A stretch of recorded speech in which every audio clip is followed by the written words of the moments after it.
ఒక లోపల టన్నెల్ లోపల చేసే పని కాబట్టి ఇది అత్యంత క్రిటికల్ సిచ్యువేషన్. ఈ క్రిటికల్ సిచ్యువేషన్ అడ్రస్ చేయడానికి అందరు సాంకేతిక నైపుణ్యం ఉన్న వాళ్ళందరినీ కూడా తీసుకొని ఈరోజు మళ్ళీ దీన్ని ముందుకు వెళ్ళడానికి అవసరమైన సర్వేలు చేయడానికి, ఇక్కడ ఇది ఏదో ఓపెన్ ల్యాండ్ జనరల్ ల్యాండ్స్లో మనం టన్నెల్ చేయడం ఈజీ, కానీ ఇది టైగర్ రిజర్వ్ ఫారెస్ట్, పక్కనే మన కృష్ణానది ఉన్నది.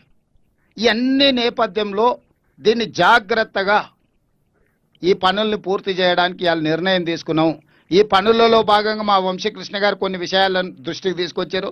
తప్పకుండా కలెక్టర్ గారు, వంశీ గారు, ఎమ్మెల్యే గారు చెప్పిన అంశాలను పెట్టుకొని మీరు సర్వే చేసి నాకు రిపోర్ట్ ఇవ్వండి. అదేవిధంగా ఈ ప్రాజెక్టు రిలేటెడ్ దాంట్లో మరల తండ, కేశ తండ, నక్కలగండి తండ ఇవన్నీ ముంపు గురవుతున్నాయి. వాళ్ళకి నష్టపరిహారంతో పాటు R&R ప్యాకేజీని కూడా తొందరలోనే ఈ సంవత్సరం 31 డిసెంబర్ దాటకంటే ముందే ఈ గిరిజనులకు న్యాయం చేసి వాళ్ళని ఆదుకొని వాళ్ళకి ఎలాంటి నష్టం జరగకుండా వాళ్ళని ఆదుకునే బాధ్యత మాది. ఎందుకంటే దేవరకొండ ఎమ్మెల్యే గారు, అచ్చంపేట ఎమ్మెల్యే గారు ఉన్నారు. వారిద్దరి తండాల ప్రజలతో మమేకమై ఉన్నారు. వాళ్ళ దృష్టికి పదే పదే తెస్తున్నారు. నేను ఈ సందర్భంగా మర్లపాడు, కేశ తండ, నక్కలగండి తండ మా లంబాడ సోదరులందరూ కూడా నేను ఒకటే మాట చెప్పదలుచుకున్నా. డిసెంబర్ 31 లోపల మీ సమస్యల్ని పరిష్కరించే బాధ్యత తెలంగాణ రాష్ట్ర ప్రభుత్వం తీసుకుంటుంది. మీడియా మిత్రులకు కూడా నా సూచన, ఇది మనం ఇప్పుడు పూర్తి చేసుకోకపోతే ఇంకెప్పటికి పూర్తి కాదు, ఇంకెప్పటికంటే ఎప్పటికి కాదు. ఇంత గొప్ప అవకాశం మంత్రి, ముఖ్యమంత్రితో సహా ఈ ప్రాంతంలోనే పుట్టి పెరిగిన వాళ్ళు ఉన్నప్పుడు కాకపోతే ఇంకా దీన్ని ఎవ్వరు చెయ్యరు.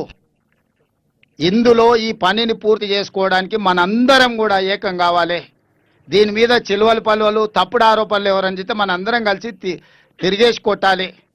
ఎందుకంటే నల్గొండ జిల్లాలో కృష్ణా జలసాధన సమితి కానీ, లేకపోతే మా ప్రాంతంలో కల్వకుర్తి జలసాధన సమితిలో పనిచేసిన మీడియా మిత్రులు చాలామంది ఉన్నారు. ఇక్కడ మీరు మీడియా మిత్రులుగానే కాదు, జలసాధన సమితిలో క్రియాశీలక పాత్ర పోషించిన వాళ్ళు ఇక్కడ ఉన్న జర్నలిస్టులు ఉన్నారు. నాకంటే మీకు అందరికీ ప్రాజెక్టు గురించి, దీని అవసరం గురించి మీకు అందరికి బాగా తెలుసు. ఏ అడ్డంకులు వచ్చినా తొలగించుకుందాం, ఈ ప్రాజెక్టు పూర్తి చేసుకుందాం. ఈ ప్రాజెక్టు పూర్తి చేయకపోతే మహబూబ్ నగర్కు, నల్గొండ జిల్లాకు తీరని నష్టం జరుగుతుంది. కాబట్టి మీ అందరి సహకారాన్ని